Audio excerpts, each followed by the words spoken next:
Morning, YouTubers. It's February 10th, 2019. What I've been looking at mostly lately is kind of philosophical stuff. You've got on the screen there my latest two YouTubes that have to do with how to connect the Bucky stuff to what we could call the mainstream in philosophy. There's two approaches I recommend, and I'm going to mention some others in this video too. One is through American Transcendentalism. Now, we would usually call that a literary tradition, not a philosophical one, but that's a little bit, it's kind of Twilight Zone because these literary people like Emerson, Thoreau, and so forth, they are giving us philosophies of life, of value systems. So transcendentalism, I think it's kind of twilight between literary and philosophical. There's no reason you can't pick up that thread. Like I said, blah blah, as if it wasn't important, but it is. I wasn't meaning to dismiss it, but I did want to also introduce the Wittgenstein path in, partly because that's what I focused on at Princeton and wrote my thesis on. And I'm I'm the one who's developing that approach, and so I've got a bias.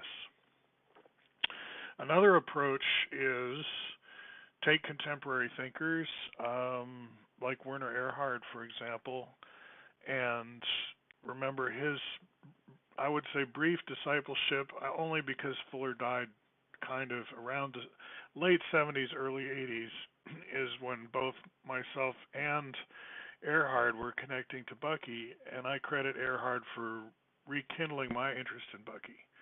Like my parents had some of his books, and I was aware of the guy going into my 4-year experience as an undergrad. But had it not been for tracking Erhard's career, which I gained an interest in, I wouldn't have been aware of the Bucky stuff again so quickly.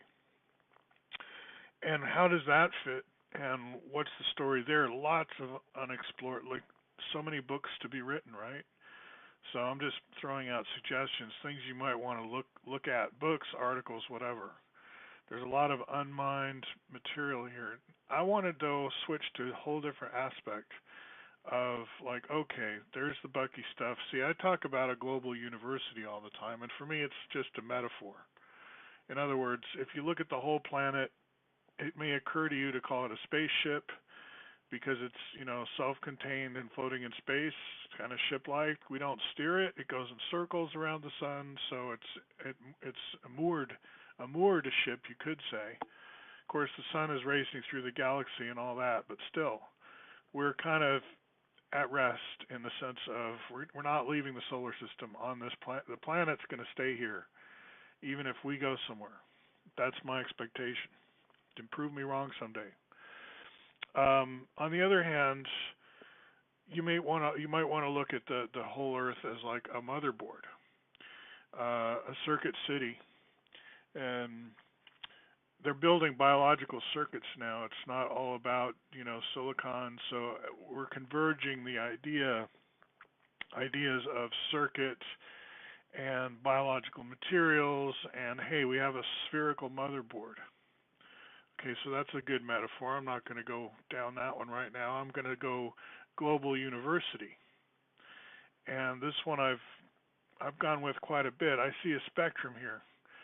The Earth oscillates or steers between, humanity does, a university on the one hand and a mental hospital, more than even just a physical hospital. Like a mental hospital is inclusive of everything in terms of basket cases. We're all basket cases in this picture. Like if we blow up the Earth, clearly species was a nitwit.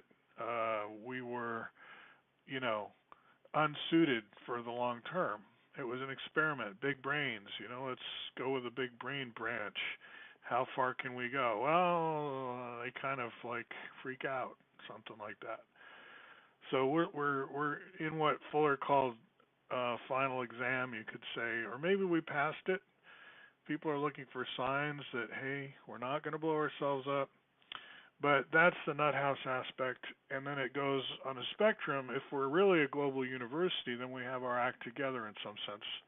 And the curriculum, its strength, I would say, is a measure of this dystopia, utopia, where we are on the spectrum. And I would bring the critique that it's our curriculum that's weak, and stop finger pointing at politicians, because that just gives them more power. If we all sit back and say, well, at least it's not my problem to steer the ship, it's those politicians, you've just surrendered like your basic, most fundamental rights at that moment in your head. So, we're all politicians, put it that way. And we all need to be doing diplomacy. It's your job to actually figure out ways to get along with your neighbors here, both near and far. I'd pay you for it if I could. Like, I think we all need to be paid so that we can be less mean to each other. Because this thing of like trying to starve people into doing work they don't want to do, there's a lot of meanness that comes just from that frustration and taking it out on other people. And we don't have to maybe be as mean as we think we have to be. I think we don't revisit our assumptions very much. So along those lines, Truckers for Peace, or just Truckers Without Borders, it's taking the cab of your truck as a personal workspace. It's kind of like it's an office. It's a study cube. It's a carrel. Just like in an office building, we have cubicles. Out in trucking worlds, we have the truck cab, and you can sleep there maybe. Some people do sleep in their cubicles, by the way. In fact, why we don't do more to integrate your work and your sleep, I think it's because, well, there's a lot of reasons, but we want to play games with social circles. Have your work circle, your home circle, your neighbors, your coworkers. We get used to kind of a schizophrenic lifestyle with this long commute in between, where we just flush oil down the drain. Like every day we just like hit the flush and drive like 30 miles downtown and back and all that. So I think a lot of what I'll call civilian traffic, individual car and so on, that's because we're lazy about taking advantage of telecommuting and making our communities better integrated in the sense that you have all the services you need right there. More like a refugee camp in a way. You got the barber shop and the supermarket should be within walking distance. And if they're not, well, because the whole thing was designed on fossil fuels, the suburbs and so on. We need to talk about that. But the global picture, I think, is we're going to still need lots of trucks. Trucks have a bright future, even if we're past peak oil. Even if we're ramping down, trucks could be electric. You can have trucks with overhead catenaries. You can have trucks with actually getting their power from, they're almost like trains. They're getting their power from something in the road or over the road. Electric trucks, battery-powered trucks. So when I say trucks, I don't always mean, gas-powered or whatever. And I don't mean autonomous either necessarily. We need people in those trucks. So here in Medium we have Truckers Without Borders and Truckers for Peace, Data Science for Truckers, and so on. I recommend going to my Medium stash and just scrolling through here and finding the trucker stuff if that's of interest to you. And we already have trucker simulators galore. YouTube is a great place just to sample and see. We also have truckers telling about their lives to one another and sharing, and really they're doing the job that we not ask them, but hope they would do, which is helping the world stay civilized. Because truckers get around and they talk to each other. And what Truckers for Peace is about is expanding the radius of your truckers. So if you've always been curious to go overseas, but you can't afford to save up all this money and then just blow it on what might be a terrible vacation in Turkey or whatever, not anything against Turkey, but you don't know what you're doing. So many people, they just never get to see the world. And if you're a trucker, that's especially disappointing. Even in your own country, you go to Philadelphia or whatever, there's no time to see the Liberty Bell. There's no time for anything except, you're in a mad dash because really our system, our global university, really doesn't want people to study too much. If you have free time and you're actually using it to learn about the world, that kind of makes you a little bit dangerous. And we have kind of an economic system that discourages that. Like retired people and kids are the two most privileged classes in theory and potentially. Now a lot of retired people are just scrambling to get a job at Amazon, and a lot of kids are put to work even though we say we don't have child labor.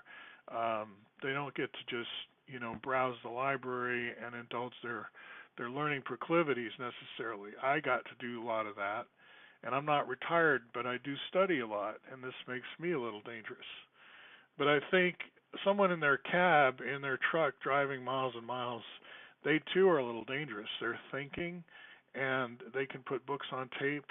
You can learn a lot just by driving, but what if you could go to Turkey as a truck driver? You've done Texas, Colorado, you've seen Nevada, you've got North America down, but you would like to expand your radius and drive some in another continent. Well, that's where this program comes in, and you actually would get academic credit possibly.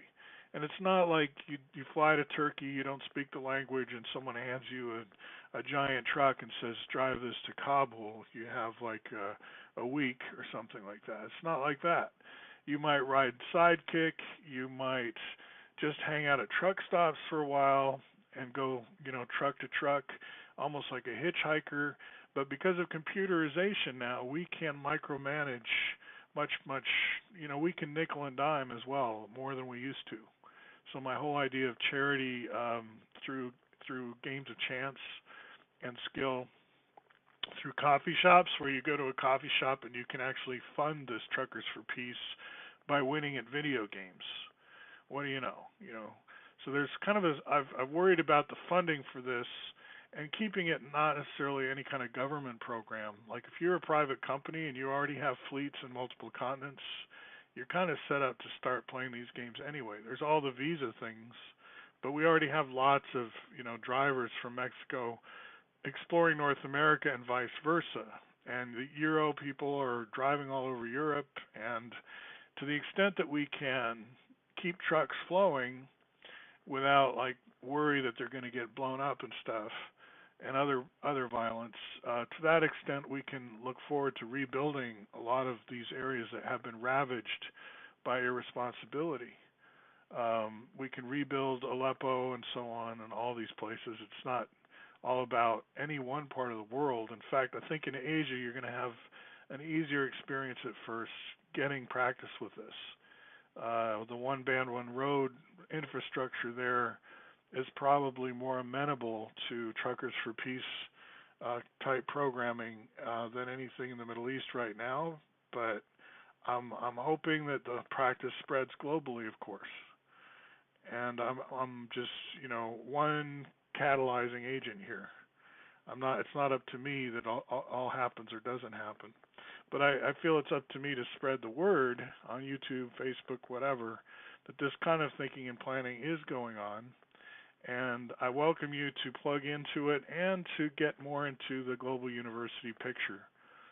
And let's take some stress off these politicians who clearly don't know what they're doing. They haven't read even the basics. They have less than a fourth grader's understanding now of geometry, thanks to recent advances. And geometry is not a trivial topic. So I feel like we're putting too much stress on people who are unqualified to make all the big decisions. They shouldn't be in that position. That's not what democracy means, forcing unqualified people to act against their better judgment. That pretty much defines politics today. And how can we alleviate some of that burden? I think part of it is to focus on the curriculum. Let's move our attention to the universities, what's taught, what's not, and question more. All right.